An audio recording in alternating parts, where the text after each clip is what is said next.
Hey, kid named Finger, what's up? It's the Culture Detective here investigating your favorite movies, and today I'm going to be doing a quick movie review on the new movie, The Banshees of Inisherin.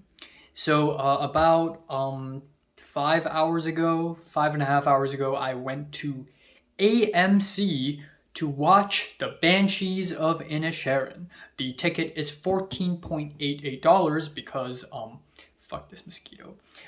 Because the original price is actually $18, but I watched it at 3 p.m., which gives me a discount, so it's $12.8, 12.9, but then I ordered this online because the tickets for this screening were gone pretty fast, so I have to order it the night before, so now it's $14.9, so I ended up paying that price. But yeah, to my surprise, a lot of people showed up to watch this movie today. It's a pretty popular movie for some reason. Like, it's almost full house. Like, my entire row of seats, I sat at row F. It's completely filled. And I didn't really look at the back or anything, but I think the row before me is completely filled as well. And then the row in front of me are also really, really packed. There's tons of people in the theater, in the auditorium watching this movie with me. So anyways, this is a new movie from Martin McDonagh, who is an English director. He has made movies like In Bruges, as well as in 2017, we have Three Billboards outside of Ebbing, Missouri, which is a movie that I actually really, really love. I know this is kind of a polarizing movie, but I was kind of young when I watched this movie, and I was shocked at how oddly structured this movie is. I was shocked and surprised at how tragic and funny and all over the place this movie is at the same time, and I actually kind of like the style. So obviously, The Banshees of Inisherin, while it takes place in Ireland and not in some small town in Missouri, it pretty much goes for the same tone. It's a dark comedy. It's tragic. It's not crazy and all over the place. It takes a lot of thinking to chew on, but overall, it's a pretty interesting piece of simple narrative, and that's pretty much the movie. The movie is about Colin Farrell's character. I'm sorry if I butcher any Irish, but Padraig. There's Padraig and there's Colm.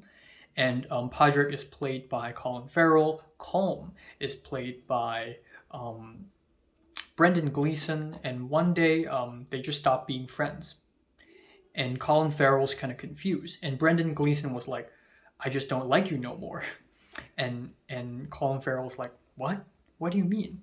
What? Yeah, that's basically the plot. It's really simple, and it kind of works. And I like that this movie has such a simple plot. It's just one of those stories where it's like a small town, small village, small story involving several people, and it just pretty much sticks to that and executes it very well. It's just one of those movies. So first of all, I feel like I would have enjoyed this movie more if it weren't for the guy to my left and the guy to my right. The guy to my left, or actually this is my right, the guy to my right and the guy to my left are easily two of the people in the entire audience who laughed the freaking loudest. Every time there was a joke, they were just like, oh, ha ha ha ha ha ha ha ha ha. And then the guy to my right, he was eating a flatbread. I didn't even know AMC provides flatbread. He was eating a flatbread, and he finished it earlier on in the movie. But then there are times in the movie where he was just like, "Aww, aww," and it's a little bit obnoxious. But I do admit this movie is really funny. This has got to be one of the funnier movies I've seen. And I don't watch comedies all that much. But this movie is pretty funny. There are a lot of jokes that made me go, haha, that's quite funny. Colin Farrell is also great as a comedic actor. I mean, his role as the Penguin in the Batman is also comedic as hell, and he delivers. And yeah, that being said, though, I don't think I picked up about 30% of the dialogue because my non-native ass just cannot handle the heavy Irish accent. And it's not even that heavy. I know in the Irish countryside, people don't even sound like they speak English. because they're not even speaking in English. They're speaking Irish Gaelic or something. But even English with an Irish accent, like this is not Jacksepticeye we're talking about. This is like Irish, like seriously Irish, like.